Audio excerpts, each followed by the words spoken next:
Meu nome é Nice e sejam bem-vindos a mais um áudio aqui para o canal.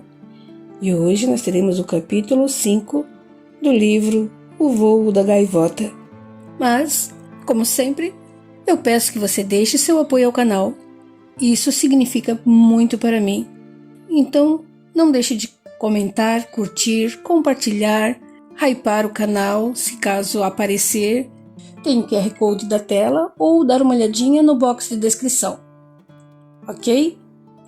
Então vamos para o capítulo 5. Desencarnações. Nosso grupo de estudo foi com os outros 2 instrutores aprender na prática e tentar ajudar algumas desencarnações.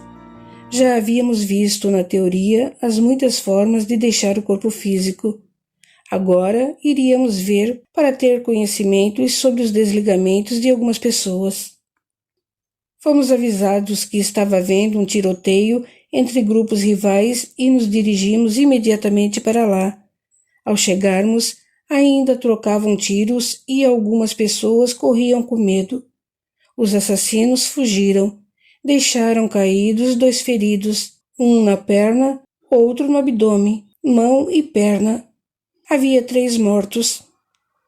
Rápidos também vieram para ajudar 4 socorristas que trabalhavam na região e também um bando de desencarnados trevosos que chegaram tocando tambores e fazendo barulho. — Por que essa algazarra? Indagou Terezinha. Alberto, um outro instrutor, respondia a todos, esclarecendo. Grupos assim de desencarnados que vagam estão sempre à cata de novidades e confusões. Deliciam-se com brigas, chegando até a apostar e torcer por um desfecho macabro. Temos visto alguns batucando, andando por aí, como esses que têm essa preferência. Muitos grupos possuem conduta elevada, mas são muitos os outros que gostam de algazarra. Muitos do bando trevoso nos viram, outros nos sentiram. Pararam perto e esperaram, porém continuavam a batucada. Alguns gritam dirigindo-se a nós. — Ei, vocês do Cristo, andem logo, peguem o que são de vocês e se mandem. Queremos os nossos. Voltamos a atenção e os cuidados para os feridos. O que tinha levado 3 tiros estava mal e perdia muito sangue. O dono do bar onde aconteceu o tiroteio chamou a polícia e a ambulância. O socorro para os feridos veio rápido e os 2 foram levados para o hospital. Cleusa, que foi médica encarnada, acompanhou-os fazendo tudo ao seu alcance para ajudá-los. Os 3, cujos corpos físicos estavam mortos, mostravam-se confusos e sofriam. Disse um dos socorristas, é bom moço, trabalhador, correto, e atiraram nele só porque conversava com este outro, seu primo, que era traficante. Observamos melhor os 3. Eram todos jovens adolescentes. O apontado pelo socorrista via-se pela sua aura que era boa pessoa. Todavia, o que notamos nos outros 2 não foi nada agradável. A aura deles estava suja, pastosa e tinha tonalidade escura. Disse outro socorrista, esclarecendo nossa turma. Já assassinou 3 pessoas, é traficante e sádico, tem 17 anos. E o outro é um viciado em drogas e costuma roubar carros. Estes 2 debatiam-se, desencarnados, já que os corpos mortos estavam inertes. Ficamos em sua volta e oramos. Depois aproximamo-nos do que era bom. Um dos socorristas lhe falou bondosamente. Jairo, você está ferido. Vamos ajudá-lo. Calma, fique tranquilo. O garoto acalmou-se e o processo de desligamento foi rápido. Alberto esclareceu ao grupo. Logo a polícia estará aqui e levará os cadáveres. Precisamos desligar Jairo depressa para levá-lo daqui, evitando assim cenas desagradáveis a este jovem. Jairo, espírito, adormeceu tranquilo e logo os socorristas experientes o desligaram, levando-o para um posto de auxílio, ali perto. Seu cadáver ficou com muitos ferimentos, mas o rosto demonstrava tranquilidade. O socorrista que ficou dispersou os fluidos vitais de seus restos mortais para evitar que fossem sugados, vampirizados. Abre parêntese. É cena deprimente ver espíritos vampirizando encarnados. Socorro na desencarnação depende só do merecimento. Espíritos que vagam necessitam muito de fluidos, e como não conseguem absorvê-los naturalmente, os roubam, vampirizando dos recém-desencarnados, como também o fazem dos encarnados. Quando isso acontece, o desencarnado sente esvair suas forças, suas energias psíquicas. As energias físicas voltam à natureza, sendo sugadas energias psíquicas ou mentais. Assim, quando os socorristas fazem isso, eles retêm para o corpo perispiritual as energias que o recém-desencarnado necessita e fazem também retomar rápido as energias que são da natureza. Fecha parênteses. Nota do autor. Quando o socorrista terminou, afastamo-nos alguns metros. Nada mais tínhamos a fazer. Agora, porém, seria a vez do outro grupo. Ficamos observando em silêncio e a cena trágica nos chocou. Eles se aproximaram dos outros dois e vimos um deles, parecia o chefe do grupo, especialista em desligamento, ficar bem próximo dos jovens mortos. Ele falou rindo, talvez imitando com deboche os socorristas. Calma aí, negrão. Fique tranquilo. Já tiro vocês daí. Estão mortinhos. Ou melhor, mortões. Alguns pararam a batucada para olhar melhor. Outros continuaram. Com rapidez, o desencarnado, demonstrando que sabia fazer e bem feito, desligou os dois sem qualquer delicadeza, jogando-os para os do bando que os seguraram rindo e fazendo piadas. Os dois estavam abobalhados, assustados e com medo. O grupo avançou sobre os restos mortais deles, já que o socorrista vigiava o do que fora socorrido. Como feras, vampirizavam os fluidos vitais, sugando o que escorria pelo chão. Alguns encarnados rodearam o local, olhando curiosos. Foi quando uma senhora se aproximou chorando. Era a mãe de Jairo. Nós a rodeamos, tentando confortá-la. Jairo estará melhor agora, disse Albertina, nossa companheira de grupo. Uma mulher que acompanhava a mãe de Jairo sentiu a expressão forte e comovida de Albertina, abraçou-a e lhe falou: Neuzinha, não se desespere. Jairo estará melhor agora, longe desta vida ruim. Estará, falou a mãe comovida. Ele era tão bom que só pode estar bem. Veio outra senhora chorando, desesperada. Era mãe de um dos outros dois. Meu filho, avisei tanto que não era para se meter com esses bandidos. Afagamo-las, confortando. Sofriam muitíssimo. Os desencarnados do bando continuaram até que se saciaram. Depois se afastaram alguns metros, observando, talvez porque também faziam o mesmo. Lourival, da nossa turma, querendo aprender, indagou ao socorrista que estava ali olhando com tranquilidade. O senhor não se entristece com essas cenas? Certamente, mas faz 10 anos que trabalho no posto de serviço aqui perto e, infelizmente, essas cenas são comuns por aqui.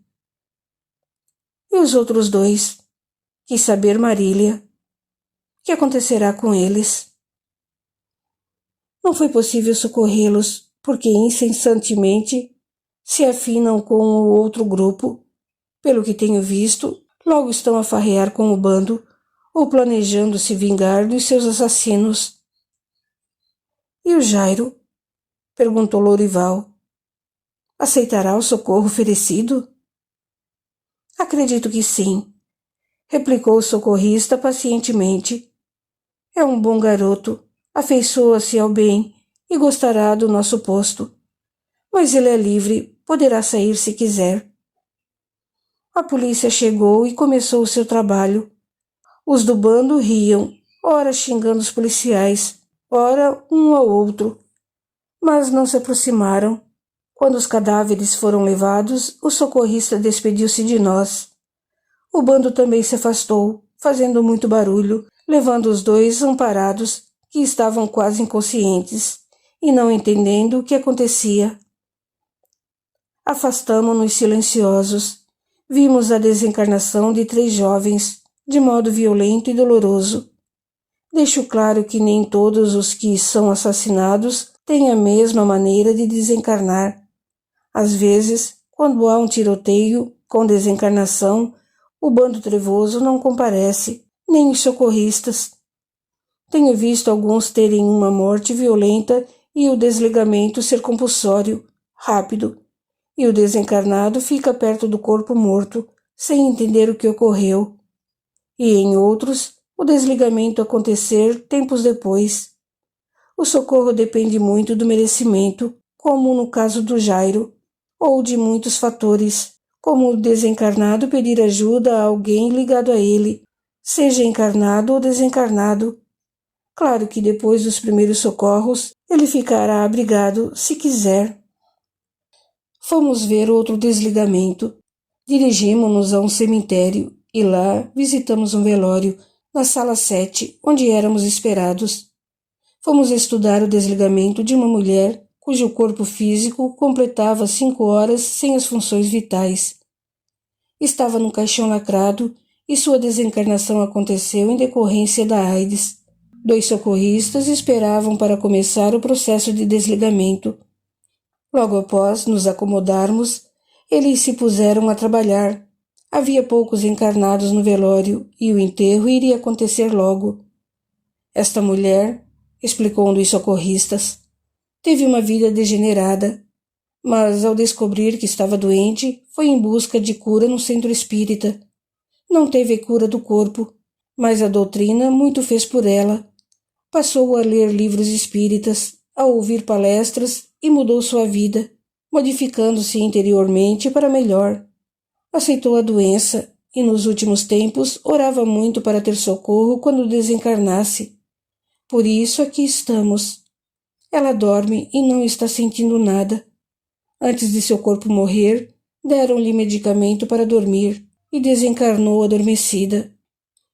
Alguns dos alunos, já esclarecidos, foram ajudá-los e em pouco menos de 1 hora estava desligada. Dormia tranquila. Pronto, disse o socorrista. Agora vamos levá-la para um hospital no plano espiritual, onde se recuperará. Na sala ao lado desta, no velório, havia muito barulho e muitas pessoas chorando desesperadas. Aproveitando a oportunidade de aprender, fomos lá ver o que ocorria. De fato, vários encarnados ali presentes choravam sofrendo muito, velavam o corpo de um adolescente. Um dos socorristas, que trabalhava com outros naquele cemitério, acompanhou-nos e nos elucidou. Esse garoto ia fazer 16 anos, mas suicidou-se dando um tiro no ouvido. Foi levado ferido para o hospital, onde ficou 6 dias em coma, acabando por desencarnar. Ouvimos muitos comentários de desencarnados. Dizem que foi por causa da namorada. Falam que se matou por ser homossexual. E foram muitos os comentários maldosos. Não se devem fazer observações negativas de ninguém, principalmente no velório, pois devemos nos comportar como gostaríamos que procedessem ao nosso.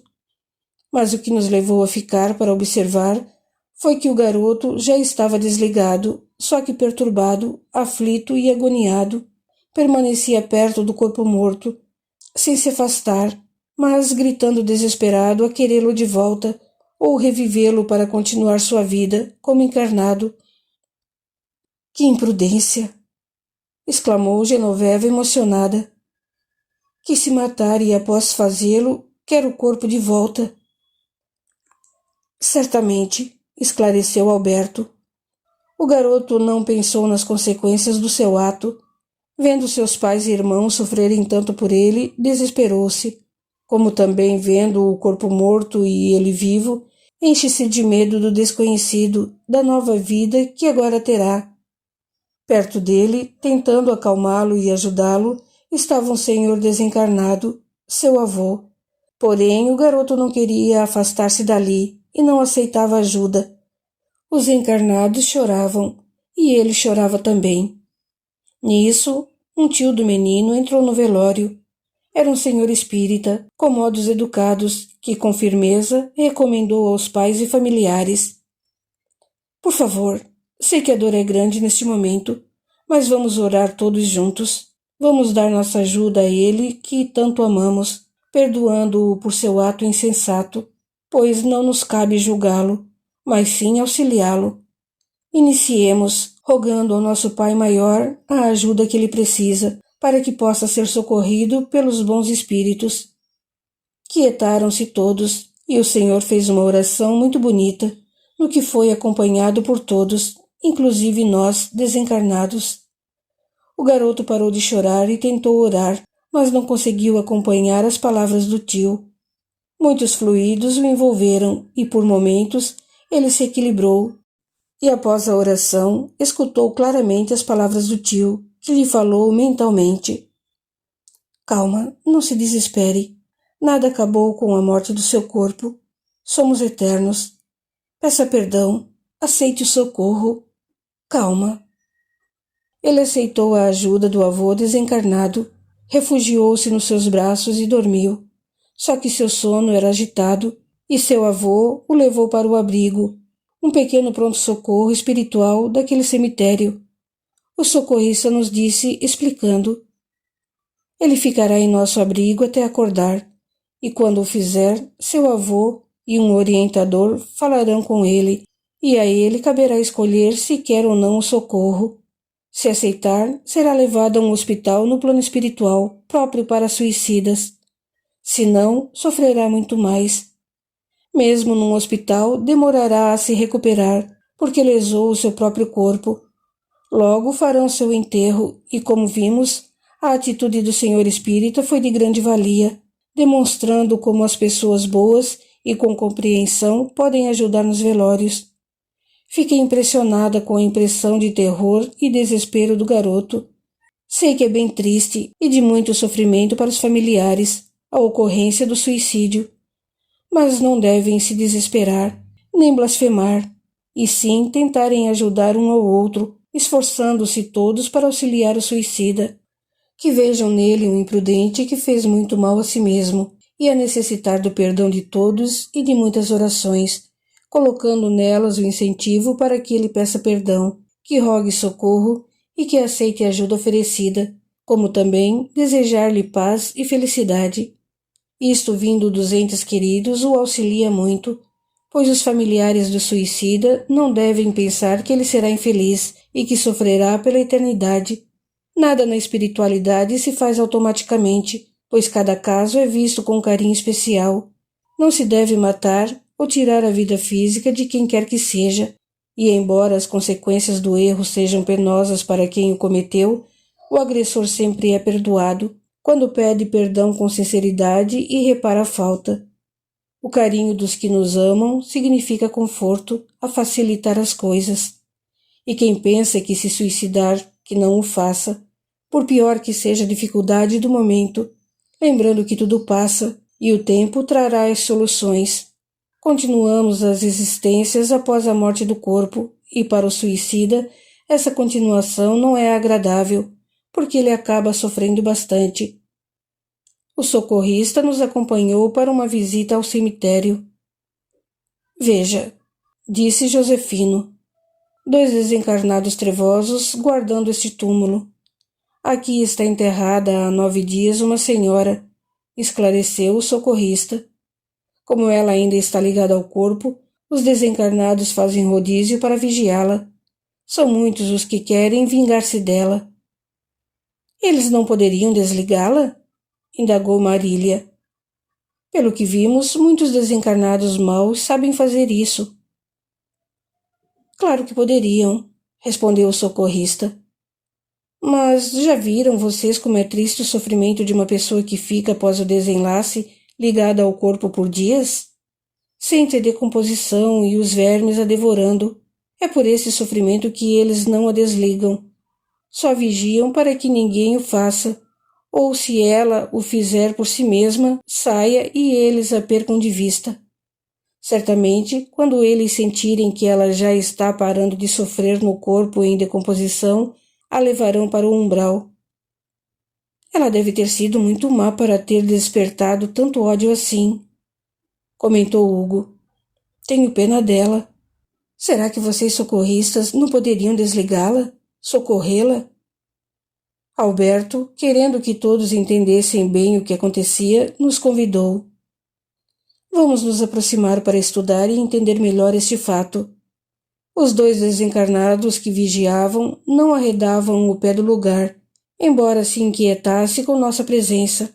Um deles, depois de gaguejar, esforçou-se para falar. Esta não é de vocês. E depois, não estamos fazendo nada. Sei, respondeu o socorrista. Viemos só para estudar. Vimos a senhora. Seu corpo se decompunha e ela, espírito, estava desesperada, revoltada e indignada. Blasfemava contra Deus, achando injusto seu sofrimento. É por isso, Hugo, que os socorristas não podem ajudá-la. Vamos orar por ela, esclareceu Alberto. Todos do grupo recolheram-se em orações. Fluidos nossos foram até ela, porém não a atingiram devido ao seu bloqueio negativo. Fluidos bons ou ruins não são impostos, são lançados e recebidos quando queremos, e ainda podemos repelir qualquer energia que nos seja lançada. Quando oramos, ela por segundos pensou em Deus, mas não aceitou nossos pensamentos e sugestões de voltar ao bem, de forma que pelas orações recebem-se fluidos benéficos, mas se pensarmos negativamente, não se conseguem recebê-los. Enquanto orávamos, os dois vigias afastaram-se alguns metros, ficaram nos olhando e Cleusa dirigiu-se a eles. Vocês dois não querem orar conosco? Não querem ajuda? Não precisam de auxílio? Por que não a perdoam? Calma aí, moça, respondeu um deles. Perdoar por quê? Ela nem pediu. E por que se preocupa conosco? Não queremos nada de vocês. Não queremos orar.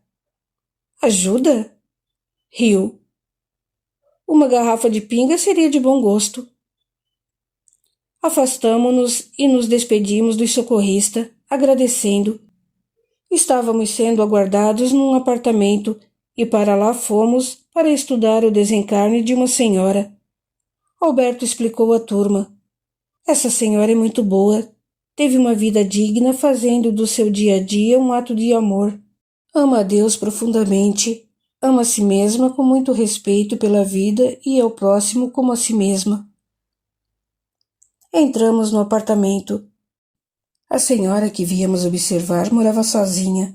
Estava no quarto, deitada, e lhe fazia companhia a filha, que estava na cozinha preparando o jantar. Muitos desencarnados bons ali permaneciam e vieram para estar com ela, porque a amavam. Alguns deles comentaram. Ao saber que minha benfeitora ia desencarnar, pedi licença para vir ficar perto dela, para transmitir-lhe o amor que lhe devoto. Ela é tão boa, vou vibrar com carinho para que ela não sinta nada. A senhora estava acamada e naquele dia sentia-se indisposta. Ao pegar o copo de água para beber, um socorrista colocou um remédio na água que ela tomou, ficando sonolenta. 3 socorristas especializados começaram com delicadeza o desligamento. Após alguns minutos, o coração físico parou e também a respiração. O corpo carnal morreu, o perispírito separou-se dele e ela sorriu meigamente, recebeu bons fluidos de todos os presentes e adormeceu tranquila. Os que ali estavam por amizade e carinho começaram a cantar canções bonitas que escutávamos nas colônias e postos. O ambiente se mostrava radiante e com vibrações de muita paz. O trabalho dos socorristas terminou e ela foi conduzida para uma colônia. Alguns a acompanharam, outros permaneceram ali. Vamos ficar até o enterro, disse um senhor. A filha veio dar uma olhada na mãe e pensou que dormia ao vê-la quieta. Uma senhora desencarnada aproximou-se da filha e lhe pediu para ver melhor a mãe. Ela então notou que a mãe não respirava e entendeu que desencarnara. Ajoelhou-se, começou a orar e lágrimas escorreram abundantes pela sua face. Após acalmar-se, sustentada pelos fluidos dos desencarnados presentes, levantou-se e foi tomar as providências que cabiam no momento.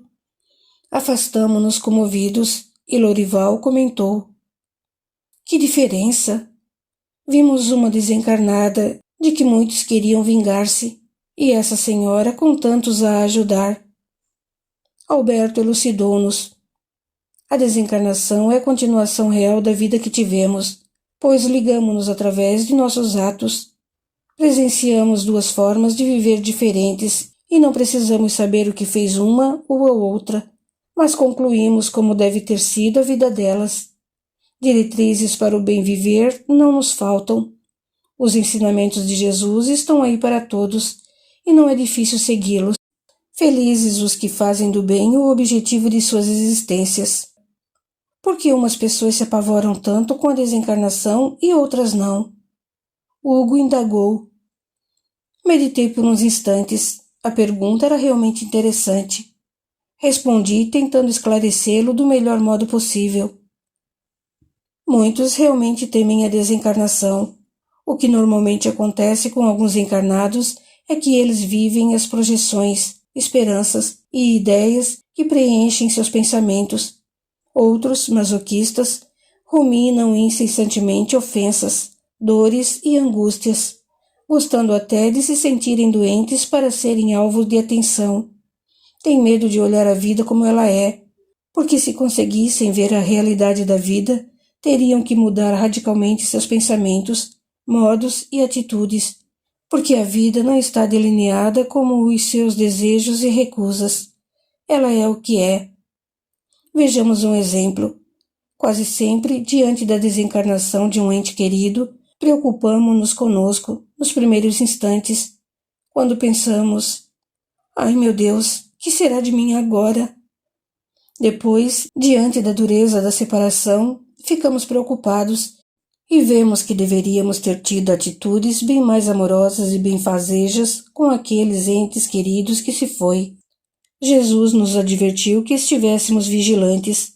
Recomendou aos apóstolos: estejam cingidos dos vossos rins, isto é, com cintos cingidos. Naquele tempo, viajavam colocando nos cintos os pertences mais importantes da viagem. Recomendou-nos assim que estivéssemos sempre prontos para a viagem, referindo-se à desencarnação, porque a vida física não nos dá aviso prévio sobre isso, e assim passamos do plano físico para o espiritual, muitas vezes desprevenidos. Muitos encarnados não vivem esse ensinamento, essa verdade. Daí haver tanta vaidade, orgulho e prepotência. Porque se todos percebessem que nada somos por nós mesmos e que nada temos de absolutamente nosso, a simplicidade e humildade seriam a base de nossas relações. Nas grandes catástrofes do mundo físico, os homens se ajudam mutuamente com simplicidade e fraternidade, porque com o acontecido tudo perderam e naquele instante são iguais. Passados os momentos dolorosos, vão aos poucos voltando às suas ilusões e a se explorar mutualmente. A humildade cultivada externamente representa vaidade e pretensão. A verdadeira modéstia somente existe quando não agimos com egoísmo e estamos totalmente conscientes de nossa pequenez. Se procedermos assim, veremos a realidade daquilo que somos e o que a vida é. Isso é fundamental para não nos perdermos nos caminhos das pretensões e vaidades humanas. Aqueles que seguem os ensinamentos de Jesus esquecem-se de si e não se apavoram com a desencarnação, encarando-a como um prosseguimento da vida. Têm eles como ponto fundamental a glória de Deus manifestada na vida e não nos desejos pessoais. Agem como a lagarta que está sempre pronta a aceitar com amor as transformações que a vida quer operar em sua existência. De lagarta faminta, transforma-se em bela borboleta, sustentada pela energia do néctar das flores. Mas para isso é preciso que amemos a Deus acima de tudo, acima de nós mesmos, não o Deus distante, e sim o onipresente. É necessário pensar seriamente na desencarnação, como nós fizemos na vida, e se quisermos ter uma continuação, que o façamos por merecer. Vimos muitas desencarnações e todos nós do grupo aprendemos a desligar o perispírito do corpo físico. Lourival e Cleusa se emocionaram tanto que escolheram trabalhar após o curso socorrendo recém-desencarnados. Meu amigo Antônio Carlos tem razão. Aprendemos muito quando ensinamos aos outros o que sabemos. Gostei imensamente de participar deste curso. Continua no capítulo 6. Até lá!